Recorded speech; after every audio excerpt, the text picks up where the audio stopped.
right, Todd, it's another day. We get to do another episode, man. We do. I can't wait. I love it. Yeah. I love your daily Scrum. We get, you know what, real quick, I know people get mad at us for not jumping right to the question, but just real quick, man, we have such an awesome community.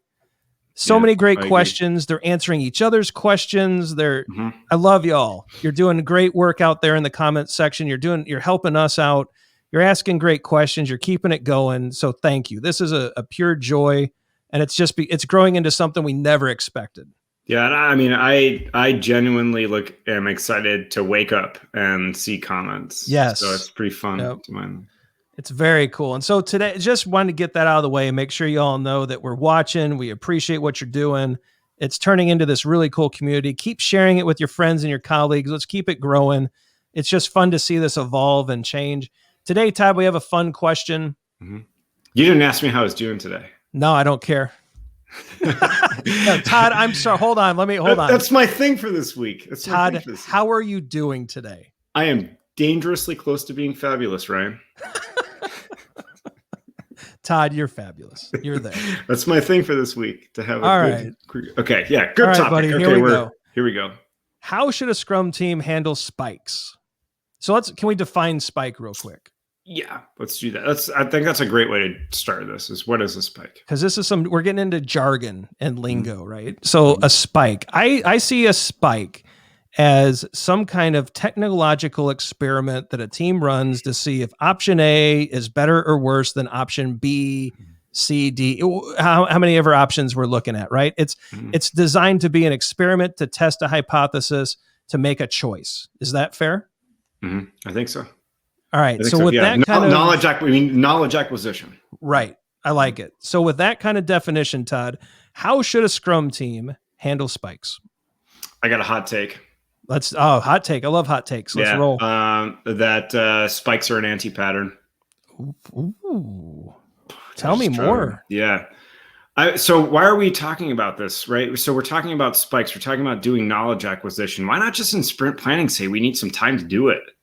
Right? Right? Not just say let's reduce some capacity because we need to look at some technology stuff. We need to do this. Why do we need to have a PBI that has really a spike by definition doesn't have any value that it delivers? So why are we is a spike an anti-pattern? It's a hot take. But I've been thinking, so we teed up, we said we we're going to talk about this because we saw a lot of comments. We've heard this. And I convinced myself. I was trying to convince myself out of the fact that a spike is an anti-pattern, but then every single time I've seen them, they kind of are. I don't know. No, I agree with you, Todd. I think they are an anti-pattern. It's the dev team asking permission to learn something. Right. That's exactly what I was thinking. Yeah. So for anybody waiting for Ryan and I to argue, he's just better at articulating what I'm thinking. And that's what I was thinking. Yeah. This is a situation. Yeah. I don't like it when the dev team has to get permission to learn. And so I really like your take on this. Why not just in sprint planning be upfront about, we know this feature is in our sprint. We're going to take a few days here to test some things out, but we're still going to deliver value by the end of the sprint. And that's just acting transparently with the product owner, right? That's just having a good collaborative relationship, a good discussion. Yes. I love your hot take on this, man. I think it's right. And so this is an anti-pattern. So how should Scrum teams handle spikes? You handle them by dropping them, putting them down, and quit getting poked by them, right? The problem with the spike, too, is that when does it end? And what if you run your spike and you still haven't made a decision? Another spike.